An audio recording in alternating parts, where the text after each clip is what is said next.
Fala meus amigos, minhas amigas, tudo bem com vocês? Aqui é o André Pucciarelli e hoje nós vamos entrar em um conceito um pouco mais específico dentro da termodinâmica. Ele é um conceito muito bacana, ele é um conceito que a gente vai utilizar demais em diversas situações e ele é muito intuitivo e muito fácil da gente entender. E a gente vai chamar ele aqui de calor sensível. Se você já deve ter estudado muito ele dentro, lá no seu colegial, lá dentro de física. Ele é um conceito muito abordado e eu vou tentar trazer ele aqui da forma mais simples possível para que a gente consiga entender sem muito daquelas complicações, aquelas explicações muito elaboradas e tudo mais. Eu vou tentar simplificar ao máximo para você entender aqui o que você realmente tem que saber, beleza? Então vamos lá para a nossa aula aqui. Vamos imaginar o seguinte, né? Então vamos imaginar uma seguinte situação. Vamos imaginar que nós temos um corpo, tá? Que ele tem uma determinada massa M aqui que eu vou falar, e ele é feito de algum determinado material. Eu vou falar aqui que ele é, por exemplo, do material L1, beleza? Eu vou falar aqui que a massa dele é M1 também, beleza? Agora eu vou ter um outro corpo aqui, tá? Que ele vai ser um corpo que ele vai ter uma massa M2, tá? E ele vai ser um material L2 aqui, beleza? Vamos imaginar o seguinte, vamos imaginar que eu vou até fazer em outra cor aqui para a gente consiga exemplificar muito bem o que está acontecendo aqui.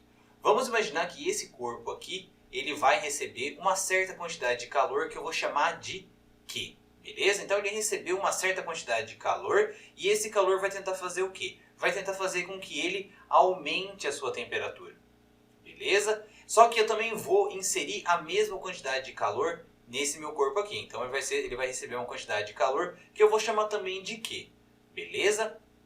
O que eu quero dizer a partir dessa demonstração que eu fiz aqui para vocês? O que vai determinar o quanto de temperatura que cada um desses corpos vai ganhar, beleza? Se os dois corpos eles apresentam a mesma quantidade de massa, então se o M1 for igual ao M2, então o que vai determinar o valor dessa variação de temperatura, que eu vou chamar aqui de ΔT, tá? O que vai variar, o que vai determinar essa quantidade de calor, essa quantidade de temperatura que ela vai aumentar, vai ser o meu tipo de material. E André, o que você quer dizer com isso daí? Quer dizer o seguinte, que se eu inserir a mesma quantidade de calor em um determinado corpo que tem a mesma massa, né, de outro corpo, alguns corpos, né, dependendo do seu material, eles vão aumentar mais a temperatura do que outros, beleza? Então, o material, por exemplo, um metal, ele aquece muito mais do que a água, por exemplo, a partir da mesma quantidade de calor que a gente inserir. Digamos que nós temos 1 kg de água e 1 kg de alumínio. Se eu inserir, por exemplo, 500 joules de calor nos dois corpos, o corpo de alumínio ele vai aumentar muito mais a temperatura do que a água. E isso porque a característica da água ele tem características que dificultam o aumento da temperatura. Beleza? Só que agora vamos imaginar uma segunda situação. Vamos imaginar que esses dois corpos eles estão do mesmo material, L1 e L2. Vamos imaginar que os dois corpos eles são de alumínio. Só que agora a gente vai imaginar que o corpo 1 ele vai ter uma massa maior do que a massa 2, beleza? Quanto que vai aumentar a temperatura a partir do mesmo aumento de calor que a gente vai inserir no corpo? O corpo que tem menor massa, ele vai se aquecer muito mais, ele vai apresentar uma maior variação de temperatura do que o meu corpo 1 aqui que tem uma massa maior. Isso por quê? Porque a gente pode imaginar que quanto maior a massa, mais difícil é aquele calor ali de se distribuir em toda a minha superfície, em todo o meu corpo e aquecer todas as partículas dele ali para que ele tenha um aumento total de temperatura. Então, quanto maior for a massa, mais difícil é de o corpo variar a sua temperatura a partir de uma quantidade de calor que foi inserida aqui. André, mas como que a gente vai determinar essa variação de temperatura? Como que a gente vai calcular isso daí? Espera, a gente vai falar isso aqui ainda agora, beleza? Então, não é só para materiais sólidos como alumínio, ferro que isso vai servir. Isso também a gente vai utilizar principalmente dentro de fluidos. Vamos imaginar o seguinte, vamos imaginar que a gente tem esse recipiente que eu estou mostrando aí para vocês, tá? E ele tem água dentro dele, por exemplo. Digamos que ele tem uma massa, vou falar que ele tem 1 kg de água aqui dentro, beleza? Vamos imaginar que nós temos uma certa quantidade de calor que está entrando aqui, beleza? A gente sabe o que? A partir do momento em que a gente insere calor em um determinado corpo, e nesse caso o corpo é a minha água, nós vamos ter uma certa variação de temperatura, tá? A gente vai ter uma variação de temperatura, ou seja, a temperatura ela vai aumentar, certo? A partir da quantidade de calor que eu inseri, ou seja, a gente pode inferir outra coisa aqui também, a gente pode tirar outra conclusão. A gente pode perceber que quanto mais calor nós inserirmos também, maior vai ser essa variação de temperatura aqui. Então, se a gente continuar inserindo calor, né, a gente colocar mais calor ainda, então nós vamos ter um maior aumento ainda da temperatura.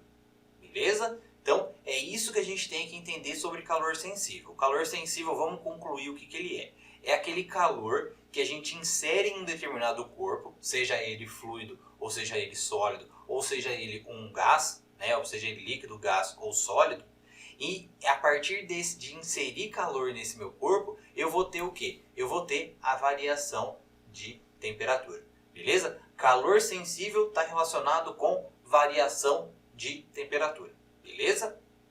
Agora, chegamos àquele ponto em como que a gente vai calcular esse calor trocado, né? Como que a gente vai calcular também essa variação de temperatura e como que a gente vai relacionar calor com material, com variação de temperatura e com a massa do meu material também. E a gente vai ter uma equação bem simples aqui. A equação que a gente fala que é a equação Q é igual a massa vezes o calor específico vezes a variação de temperatura. Ou seja, vamos pensar aqui, vamos analisar todos os termos que nós temos aqui. O calor é aquele calor que eu falei para vocês, que a gente insere no corpo, ou a gente pode também retirar dele a partir de um resfriamento, por exemplo. Então, esse Q é o valor do meu calor trocado.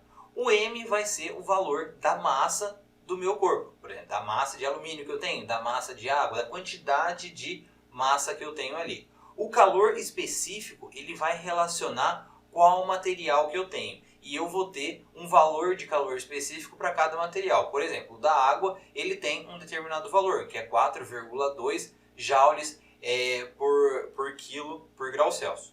Beleza? O valor do alumínio, né, do calor específico do alumínio, ele é menor. Ou seja, quanto menor o valor do calor específico, mais fácil é de eu ter um aumento de temperatura a partir de inserir uma certa quantidade de calor. Que nem a gente falou lá naquele primeiro slide. Se a gente tem duas massas iguais, só que de materiais diferentes, os que tiverem menor calor específico, eles vão ter um maior aumento de temperatura a partir de um certo calor inserido dentro dele. Beleza? E o TF menos o TI é o que? É aquele ΔT que eu falei para vocês. O TF é o valor da temperatura final e o TI é o valor da temperatura inicial. Digamos que eu tenho um corpo que inicialmente ele está a 50 graus Celsius. Se eu inserir calor nele, ele pode chegar, por exemplo, a um TF que vai ser igual a 80 graus Celsius, dependendo da massa, dependendo do calor específico e dependendo do calor também. Beleza? Então, essa equação simplesinha aqui que você já deve conhecer também, ele dita a relação entre calor, massa, material e variação de temperatura. Beleza? Só que aqui agora eu quero mostrar para vocês, a partir dessa equação, qual vai ser o comportamento desse calor, né, a partir o comportamento, na verdade, da variação da temperatura a partir do calor inserido. Beleza? Então a gente vai fazer um gráficozinho aqui. Então vamos pensar o seguinte. Vamos imaginar que um corpo está inicialmente a uma certa temperatura e eu vou inserir calor dentro dele. Esse comportamento ele vai ser linear a partir do momento em que eu aumento o valor do calor inserido aqui. Então, como essa equação aqui ela não tem nenhum termo elevado ao quadrado ou elevado ao cubo, então a equação que relaciona ΔT aqui com o valor do Q, ele vai ser uma reta. Só que o que vai determinar a inclinação dessa reta aqui? O que vai determinar vai ser o valor da massa e do calor específico. Vamos imaginar que nós temos dois corpos que eles têm a mesma massa, só que calores específicos diferentes. Então, se a gente está vendo aqui, essa reta que eu desenhei, a gente está aumentando bastante o valor do calor trocado aqui, só que a gente está aumentando muito pouco a temperatura. Se a gente fizer uma traçagem aqui, a gente vai ver que a gente aumentou muito pouco, né? Essa variação aqui, vamos falar que aqui a gente chama de ΔT1, por exemplo. Certo? E como a gente já falou, quanto menor for a variação de temperatura a partir de uma quantidade de calor inserida, maior vai ser o meu calor específico. Então a gente pode imaginar que para esse ΔT1 aqui, nós vamos ter um calor específico bem alto, né? Próximo da água, por exemplo. Só que aí vamos imaginar o seguinte, vamos imaginar um corpo que a gente tem inicialmente a mesma temperatura desse meu primeiro corpo aqui, só que ele tem esse comportamento linear aqui.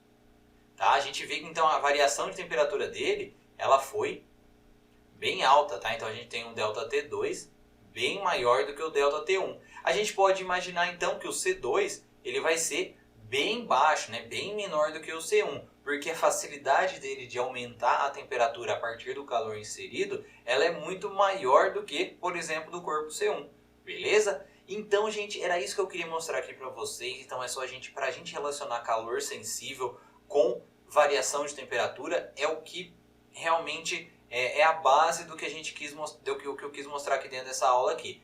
Calor específico está relacionado com variação de temperatura. Vale a gente entender também os efeitos da massa e também do material nessa variação de temperatura aí. Materiais com calor específico mais baixo, eles vão ter uma maior variação de temperatura a partir do calor trocado. E materiais com massa maior, eles vão ter variação de temperatura menor a partir do calor trocado no material. Beleza? Espero que vocês tenham entendido. Qualquer dúvida, podem deixar aqui nos comentários que eu respondo todo mundo. Grande abraço, pessoal. Tchau.